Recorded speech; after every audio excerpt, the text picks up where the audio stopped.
नमस्कार, आज हम लोग जुड़ रहे हैं इग्नू विश्व के सबसे बड़े विश्वविद्यालय इग्नू के लखनऊ सेंटर की रीजनल डायरेक्टर से मनोरमा जी से, जिनको जो कि काशी रत्न से सम्मानित हैं। आज बहुत से लोगों के मन में डिस्टेंस यूनिवर्सिटी और रेगुलर यूनिवर्सिटी को लेके बहुत से प्रश्न होते हैं। चलिए उन्हीं प्रश्न के कुछ जवाब लेते हैं। स्वागत है मैम आपका। बहुत बहुत धन्यवाद निमिषा जी, बहुत बहुत धन्यवाद। तो आपसे हमारा पहला प्रश्न ये है कि शिक्षा का इकलौता मंच एजुकेशन बीट, जिसे छात्रों द्वारा सबसे ज्यादा पसंद किया जाता है, इससे जुड़कर आपको कैसा लग रहा है? बहुत ही अच्छा लग रहा है निमिषा जी, और आप लोग बहुत अच्छा काम कर रहे हैं और ये मेरी किस्मत है कि हम आज इस प्रोग्राम में आपके संग जुड़े हुए हैं और यहाँ आके हमें बहुत अच्छा लग रहा है। Thank you ma'am. तो बहुत से लोगों के मन में ये प्रश्न होता है कि रेगुलर यूनिवर्सिटी और डिस्टेंस यूनिवर्सिटी बहुत अलग है, ठीक है? तो बहुत से लोग इसकी जो इसकी शिक्षा प्रणाली होती है और बहुत से प्रश्न होते हैं लोगों के मन में। हाँ जी, उनके लिए आप क्या कहेंगे? आप उनके लिए क्या कहेंगे? देखिए निमिषा जी, चाहे कन्वेंशनल सिस्टम हो चाहे डिस्टेंस एजुकेशन हो, दोनों का ऑब्जेक्टिव एक है कि जो भी हमारे विद्यार्थी हैं उनको उच्च कोटि की शिक्षा प्रदान करना। अब उच्च कोटि की शिक्षा प्रदान करने के अपने तरीके अलग अलग होते हैं। कन्वेंशनल सिस्टम का अलग तरीका है और डिस्टेंस मोड का अलग तरीका है। डिस्टेंस मोड में बहुत सारे लचीलेपन हैं, जिसकी वजह से आज जैसा अभी आपने बताया कि विश्व की सबसे बड़ी विश्वविद्यालय Indira Gandhi national open university बन गई है, तो हमारे बहुत लचीलेपन हैं, जिसकी वजह से जो लोग किसी वजह से शिक्षा नहीं ग्रहण कर पा रहे हैं वो भी शिक्षा के क्षेत्र में और शिक्षा से जुड़ जाते हैं। सबसे पहला लचीलापन हमारा इग्नू का जो डिस्टेंस एजुकेशन है या ओपन एजुकेशन इसको हम लोग कहते हैं, इसमें उम्र की कोई भी बाधा नहीं है। किसी भी उम्र का कोई भी व्यक्ति कभी भी आज अगर पढ़ने की हमारी इच्छा है तो हमें एडमिशन मिल जाएगा। मिनिमम एज बार है, मिनिमम 18 साल होने चाहिए और मैक्सिमम एज बार नहीं है। दूसरा जो लचीलापन ओपन एजुकेशन का है हमारा डिस्टेंस मोड का, कि अगर आपको ग्रेजुएशन में एडमिशन लेना है तो इंटर में कितने भी प्रतिशत आपके आए हो, आपको बस पास करना इंटर जरूरी है। इंटर अगर आपने पास कर लिया है तो आपको एडमिशन मिल जाएगा। और यही कन्वेंशनल सिस्टम की अपनी एक रिजिडिटी है और वहां पे जैसे सीट्स लिमिटेड होती हैं, तो सीट लिमिटेड होने की वजह से कट ऑफ मार्क्स हो जाते हैं, जिसकी वजह से बहुत सारे बच्चे कन्वेंशनल सिस्टम को नहीं ज्वाइन कर पाते हैं। तो इग्नू में ऐसा कुछ भी नहीं है। कुछ प्रोग्राम्स को छोड़ करके बाकी सब प्रोग्राम में जो मिनिमम एलिजिबिलिटी है उसमें आपको सिर्फ पास होना जरूरी है। तो ये बहुत बड़ा एक क्राइटेरिया इग्नू का है, जिससे बहुत बच्चे जो शिक्षा से वंचित रह जाते हैं कन्वेंशनल सिस्टम की वजह से, वो इग्नू में जुड़ सकते हैं।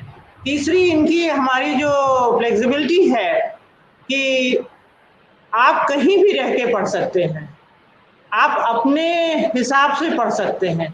फॉर एग्जाम्पल अगर ललितपुर का कोई व्यक्ति है तो ललितपुर का व्यक्ति इग्नू क्षेत्रीय केंद्र से एडमिशन ले सकता है और इग्नू क्षेत्रीय केंद्र से एडमिशन लेकर के वो अपनी शिक्षा को आगे बढ़ा सकता है और उसको सेंट्रल यूनिवर्सिटी की डिग्री होगी। तो हमारा जो जुरिस्डिक्शन है पूरा देश है, पूरे देश में जैसा इग्नू रीजनल सेंटर लखनऊ है इस तरह से 56 रीजनल सेंटर्स हैं और हमारे अध्ययन केंद्र केकेसी में हैं। इस तरह से हमारे 3000 से भी ज्यादा अध्ययन केंद्र हैं।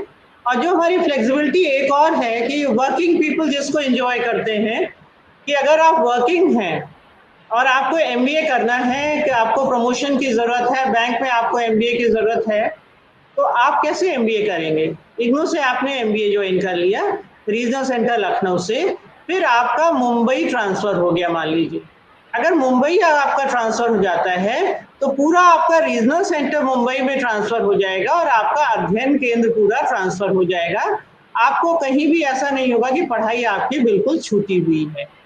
और एक लचीलापन और जो, अच्छा कन्वेंशनल सिस्टम में ये सुविधा नहीं है। कन्वेंशनल सिस्टम में अगर हम किसी कॉलेज से यूनिवर्सिटी से पढ़ेंगे तो जब तक हम पास आउट नहीं करते हैं तब तक हमको उसी शहर में रहना है। अब जैसे हमारी बच्चियां हैं, पढ़ रही हैं, पढ़ते पढ़ते उनकी शादी हो गई, तो मान लीजिए शादी चेन्नई में किसी की हो गई, वो बच्ची लखनऊ की है, तो लखनऊ से उसका ट्रांसफर हम लोग चेन्नई कर देंगे और चेन्नई के किसी अध्ययन केंद्र पे उसका एडमिशन हो जाएगा और उसकी पढ़ाई छूटेगी नहीं। तो ये बहुत सारी लचीलेपन इग्नू में है जिसकी वजह से इग्नू का अपना ऑब्जेक्टिव है, कन्वेंशन सिस्टम का अपना ऑब्जेक्टिव है, लेकिन सब मिलाकर ये है कि जो भी विद्यार्थी चाहे कन्वेंशन सिस्टम का हो चाहे डिस्टेंस मोड का हो, हमें एक उच्च कोटि की उसको शिक्षा प्रदान करनी है। ये हम लोगों का दायित्व बनता है और सरकार का भी यही दायित्व है। जो बहुत सी यूनिवर्सिटीज हैं, जो डिस्टेंस यूनिवर्सिटीज हैं बहुत सी, उनके अपेक्षा इग्नू को ज्यादा टफ मानते हैं, ऐसा क्यों? देखिए, हाँ, ऐसा टफ तो नहीं है, टफ नहीं है। एक्चुअली कंसेप्ट बच्चों के अंदर क्या होता है कि अगर आपने डिस्टेंस मोड या ओपन एजुकेशन सिस्टम आपने ज्वाइन कर लिया है तो आप ऐसे ही पास हो जाएंगे, ऐसा नहीं है। किसी भी सिस्टम में, किसी भी, चाहे वो कन्वेंशनल सिस्टम हो चाहे डिस्टेंस मोड हो, आपको पढ़ना तो पड़ेगा। एडमिशन में हमारे यहाँ देखिए रिलैक्सेशन है कि अगर आपने पास कर लिया है इंटरमीडिएट तो ग्रेजुएशन में आपको एडमिशन मिल जाएगा, लेकिन ग्रेजुएशन करने के लिए आपको पढ़ना है। पढ़ना आपको उतना ही है जितना आपके कन्वेंशनल सिस्टम के बच्चे पढ़ रहे हैं। आपको देखिए एक लचीलापन हमारे यहाँ और है कि आपको क्लास करना कंपल्सरी नहीं है, आप घर बैठ के पढ़ सकते हैं। आपको स्टडी मटेरियल आपको घर पे मिल जाएगा या ऑनलाइन स्टडी मटेरियल हमारा अवेलेबल है, और फिर आपको समय समय पे असाइनमेंट सबमिट करने पड़ेंगे और वो असाइनमेंट सबमिट करेंगे, उसके पश्चात आपको अपने एग्जाम देना पड़ेगा। लेकिन बच्चे अगर असाइनमेंट अच्छे से सबमिट कर लेते हैं, असाइनमेंट एक तरह से ओपन बुक एग्जामिनेशन है, आपके पास क्वेश्चन पेपर है, आपके पास किताब है, आप उसको पढ़िए और अपने शब्दों में लिखिए। ये एक तरह से एग्जामिनेशन की प्रिपरेशन होती है। तो अगर बच्चे अच्छे से पढ़ेंगे तो कोई भी चीज कठिन नहीं है।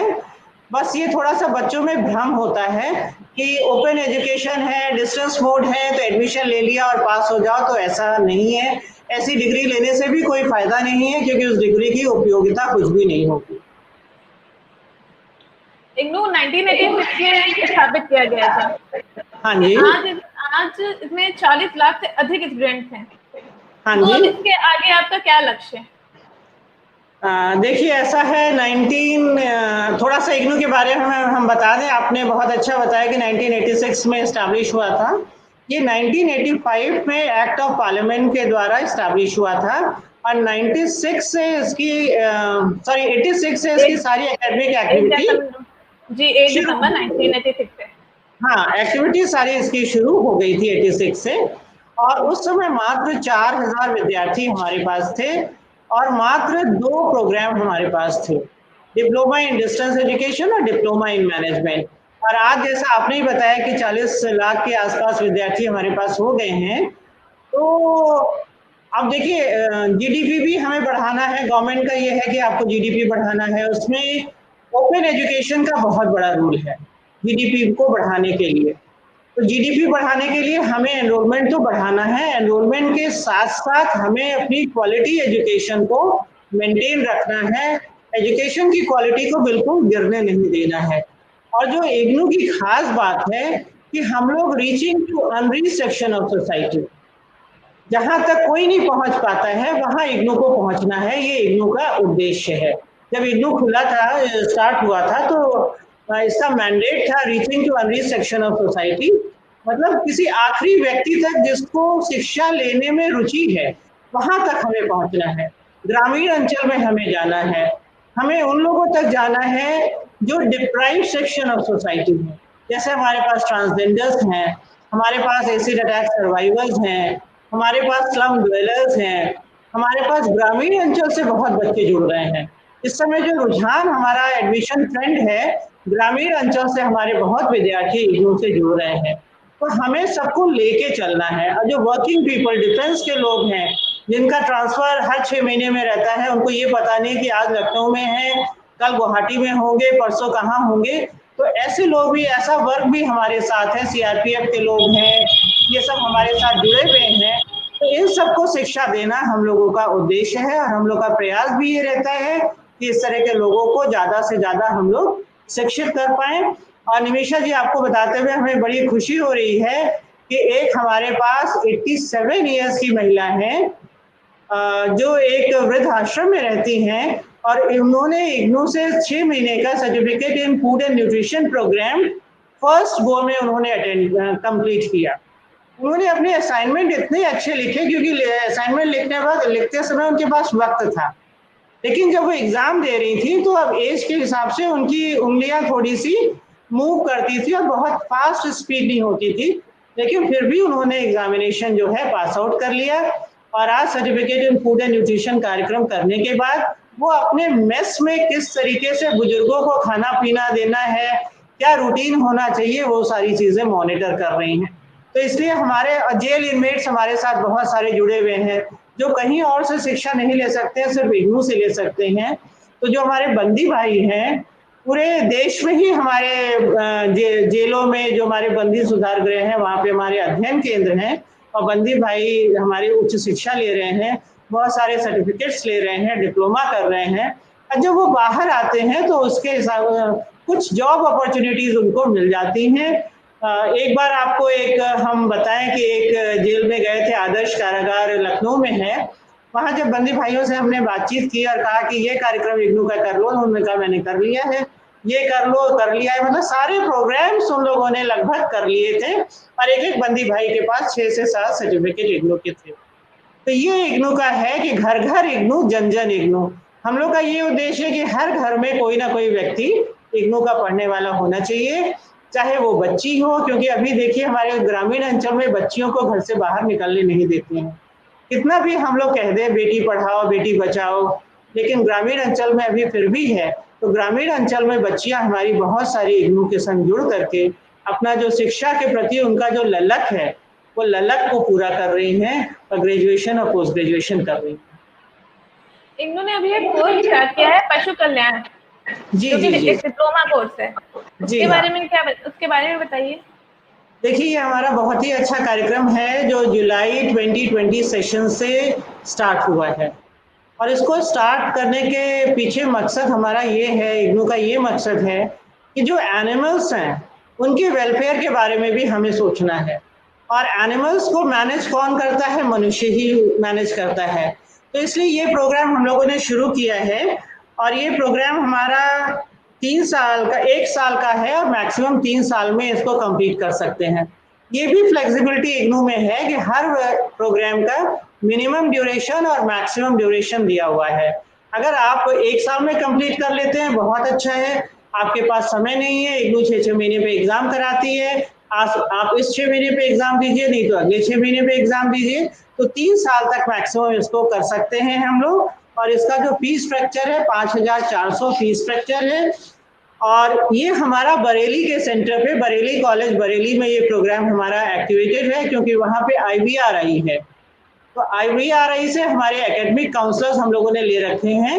वो एकेडमिक काउंसलर हमारे जो भी विद्यार्थी इसमें एडमिशन लेंगे वो हमारे बच्चों को पढ़ाएंगे और जो व्यक्ति भी सेंट्रल गवर्नमेंट का हो, स्टेट गवर्नमेंट का हो या कोई NGO हो जिसके अंदर ये रुचि हो कि वो एनिमल्स की टेक केयर कर सकता है, या जू में बहुत सारे लोग होते हैं जो इसको कर सकते हैं, तो इस तरह से एनिमल लवर्स के लिए ये प्रोग्राम है और ये प्रोफेशनल प्रोग्राम है। इसको करने के बाद बहुत जगह जॉब भी बच्चों को मिल सकती है।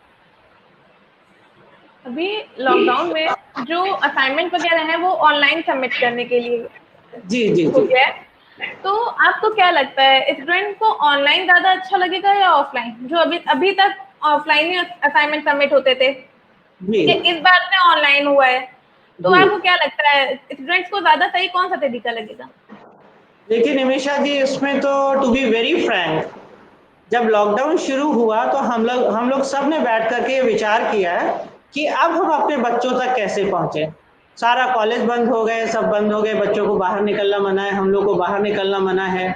तो हम लोगों ने बच्चों के संग जूम मीटिंग पे बच्चों के संग बातचीत करी, व्हाट्सएप पे बातचीत करी, गूगल मीट, जितने भी ऐप्स से उनसे हम बच्चों से बातचीत करते थे, अपने काउंसलर से बातचीत करते थे, अपने कोऑर्डिनेटर से बातचीत करते थे और हम लोगों का ये प्रयास रहता था कि हमारे बच्चे इस समय समस्या में ना रहें, कुछ ना कुछ हम उनको देते रहें, कुछ ना कुछ उनकी क्लास कराते रहें, ऑनलाइन क्लास उनकी कराई, जैसे सारे एजुकेशन सिस्टम ऑनलाइन क्लासेस करा रहे हैं, हम लोग भी करा रहे हैं और ईमेल के माध्यम से बच्चों से जुड़े रहते थे। तो इसी तरह ये हुआ कि भाई असाइनमेंट की भी लास्ट डेट है, क्योंकि जून के एग्जाम अब सितंबर में हम लोग करा रहे हैं, तो ये हुआ कि असाइनमेंट्स को ऑनलाइन सबमिट करना है।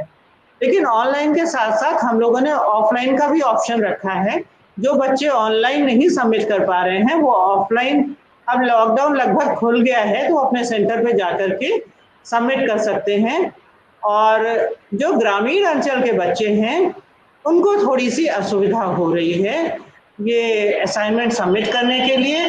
और शहरों में तो बच्चे वैसे भी ऑनलाइन कुछ ना कुछ कोर्स करते रहते हैं, उनको कोई भी समस्या नहीं है। ग्रामीण अंचल में आप जानते ही हैं स्मार्टफोन भी नहीं होता है बच्चों के घर में, तो उनको थोड़ी सी समस्या हो रही है। वो जाकर के कहीं से करवाते हैं, साइबर कैफे से करवाते हैं। तो हमने दोनों तरह से सुविधा दे रखी है, अपने कोऑर्डिनेटर से बात कर रखी है कि वो व्हाट्सएप पे बच्चों से बातचीत कर लें और जब लॉकडाउन अब खत्म हो चुका है तब उनसे ले लें।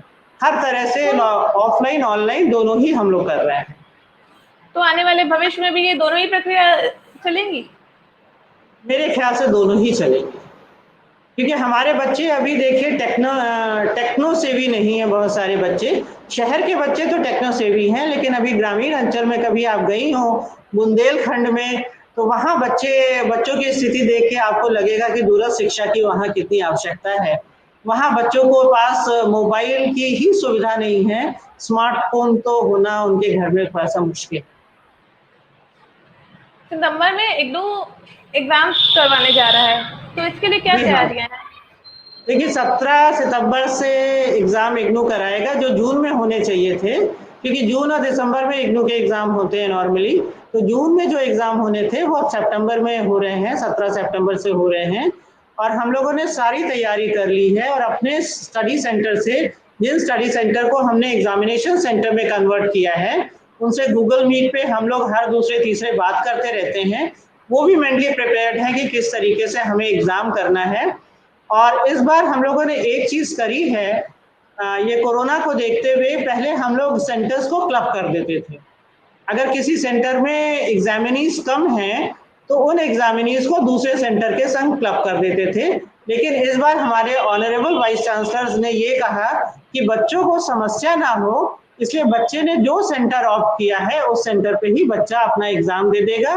और जो गवर्नमेंट की गाइडलाइन है सैनिटाइजर को लेकर के, साफ सफाई को लेकर के, ministry of health and welfare की जो गाइडलाइंस है वो सारी गाइडलाइन हमारे अध्ययन केंद्र फॉलो करेंगे। और सबसे ये कह दिया गया है कि आप सैनिटाइजर की व्यवस्था कर लीजिए, मास्क रख लीजिए, ग्लव्स रख लीजिए, और जब बच्चे आए उसके पहले सैनिटाइज हो जाना चाहिए, जब बच्चे निकल जाए उसके बाद सैनिटाइज हो जाना चाहिए। और बाकी तो हम लोग मॉनिटर करते रहेंगे, तैयारी हमारी पूरी है। बच्चों को हम लोग का प्रयास ये रहेगा किसी भी तरीके की समस्या ना आने पाए। मैम, जैसे आप स्टडी ऑनलाइन और ऑफलाइन दोनों मोड पे करेंगी, ठीक है, हाँ तो जी, एग्जाम भी तो वैसे हो सकते थे, क्योंकि देखिए कोरोना है, अब एक बच्चा नहीं बहुत बच्चा एग्जाम देने के लिए देगा, तो बच्चों में को इन्फेक्ट होने का भी डर है। नहीं ये तो आप बिल्कुल सही कह रही हैं, लेकिन ऑनलाइन के लिए फिर वही है कि बहुत जगह व्यवस्था नहीं है ऑनलाइन एग्जामिनेशन के लिए। और ऑनलाइन एग्जाम बच्चा अगर घर पे देता है तो आप समझ सकते हैं कि किस तरह से ऑनलाइन एग्जाम होगा। अगर हम लोग कहीं बाहर कराएंगे तो फिर वही व्यवस्था है कि कोई कंप्यूटर सेंटर को आप हायर करिए और ऑनलाइन एग्जाम कराइए। और हम लोग पूरा प्रयास करेंगे कि बच्चों को कोई भी समस्या ना आए। देखिए समस्याएं तो बच्चों को आएंगी, क्योंकि देखिए अगर मान लीजिए किसी को कोई बच्चा इन्फेक्ट है, ठीक है, वो नॉर्मल अगर फीवर की टैबलेट भी ले लेता है तो वो थर्मल स्कैनिंग में नहीं आएगा। हाँ जी, ठीक है, तो वो अपने साथ साथ और भी लोगों को, और भी बच्चों को, और भी टीचर्स को इन्फेक्ट कर सकता है।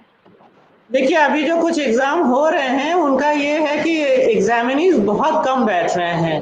पेरेंट्स और बच्चे खुद बहुत ज़्यादा इसको मामले को लेकर के सतर्क हैं कि अगर किसी को फीवर आता है तो वो क्योंकि ये भी हम लोगों ने ऑप्शन दिया है कि जो बच्चा इस बार एग्जाम नहीं दे पाएगा वो दिसंबर में एग्जाम दे देगा। और उससे हम लोग फीस भी नहीं लेंगे। अगर बच्चे ने फीस जून के लिए दी है तो वही फीस उसकी दिसंबर के लिए काउंट हो जाएगी। तो हमारे यहाँ जैसे अगर मान लीजिए बीए 3 साल का प्रोग्राम है, तो ये फ्लेक्सिबिलिटी बच्चे के पास रहती है कि बीए क्योंकि थर्ड सेमेस्टर के एग्जाम हो रहे हैं, थर्ड ईयर और फाइनल सेमेस्टर के एग्जाम हो रहे हैं, ये है। तो इसमें देखा जाएगा कैसे हम लोग बच्चों को मैक्सिमम सुविधा प्रदान कर सकते हैं। एक बार एग्जाम शुरू होगा, इसके बाद देखा जाएगा कैसे क्या हो सकता है। जैसे बहुत सारे कोर्स होते हैं जो कि जिनमें 6 महीने का एक सेमेस्टर होता है, ठीक है? हाँ जी। तो उसका एग्जाम जून और दिसंबर दोनों में होते हैं। जी। तो अब अगर ये जून वाले एग्जाम सितंबर में हो रहे हैं और बच्चों के पास लिमिटेड टाइम अगर 1 साल है किसी के पास, ठीक है? तो आधे एग्जाम जून में सितंबर में होंगे, तो दिसंबर वाले एग्जाम के लिए वो कैसे प्रिपेयर करेगा? नहीं, देखिए, जो सर्टिफिकेट प्रोग्राम्स की बात आप कर रहे हैं 6 महीने वाले प्रोग्राम की, तो उसके एग्ज़ाम अभी हम लोग कंडक्ट नहीं करा रहे हैं। वो एग्ज़ाम दिसंबर में होंगे। और डिग्री उनको जहाँ तक उम्मीद है विश्वविद्यालय जून की ही देगा, उनकी डिग्री में कोई दिक्कत नहीं आएगी। क्योंकि ये इस तरह की समस्या है कि विश्वविद्यालय को भी सोचना पड़ेगा कि हमें क्या करना है। हर विश्वविद्यालय अपनी-अपनी यूजीसी की गाइडलाइन को फॉलो कर रहा है और उसके एग्ज़ाम अकॉर्डिंगली एग्ज़ाम कंडक्ट करा रहा है। अभी आपने देखिए बहुत सारे विश्वविद्यालय ने, कॉलेजेस ने बीएड के एंट्रेंस एग्ज़ाम कराए। अभी आज शायद इंजीनियरिंग के भी एग्ज़ाम हुए, एंट्रेंस एग्ज़ाम हुए हैं। तो हमारे यहाँ एग्जामिनीज बहुत कम होते हैं, बहुत कम होते हैं, और इस बार तो एग्जामिनीज और कम हैं। तो सोशल डिस्टेंसिंग वगैरह का हम लोग पूरा ध्यान रखेंगे और इस चीज़ को हम लोग मॉनिटर भी खुद करेंगे कि कोई दिक्कत ना आए। तो एजुकेशन बीट के माध्यम से जो लोग आपको देख रहे हैं, आप उनको क्या संदेश देना चाहेंगे? देखिए, हम जो भी लोग हमें देख रहे हैं, अगर वो विद्यार्थी हैं, अपने जीवन में विद्यार्थी तो हमेशा लॉन्ग लाइफ आदमी रहता है। तो मेरा ये है कि इस कोरोना काल में सबसे पहले अपने आप के अपने अंदर एक पॉजिटिव एटीट्यूड रखना चाहिए। बहुत लोग डर जा रहे हैं और डर के हदस के वो बेचारे परेशान हो जा रहे हैं। तो एक पॉजिटिव एटीट्यूड रखना चाहिए, और बच्चे हैं तो उनको मेहनत है, लगन है, ईमानदारी के साथ काम करना चाहिए। जीवन में एक लक्ष्य का निर्धारण कर लेना चाहिए और उस लक्ष्य को पाने के लिए कड़ा मतलब मेहनत जितनी ज़्यादा कर सके, जब तक उस लक्ष्य को अचीव ना कर ले तब तक उसको छोड़े ना और मेहनत करते रहे, क्योंकि मेहनत के सिवा अपने लक्ष्य को पाने के लिए कोई भी रास्ता नहीं है, शॉर्टकट तो कुछ है ही नहीं जीवन में। बहुत अच्छा लगा मैम आपके साथ जुड़ के। Thank you so much Nimisha ji, आपके साथ भी जुड़कर बहुत अच्छा लगा। सबको नमस्कार, बहुत बहुत धन्यवाद।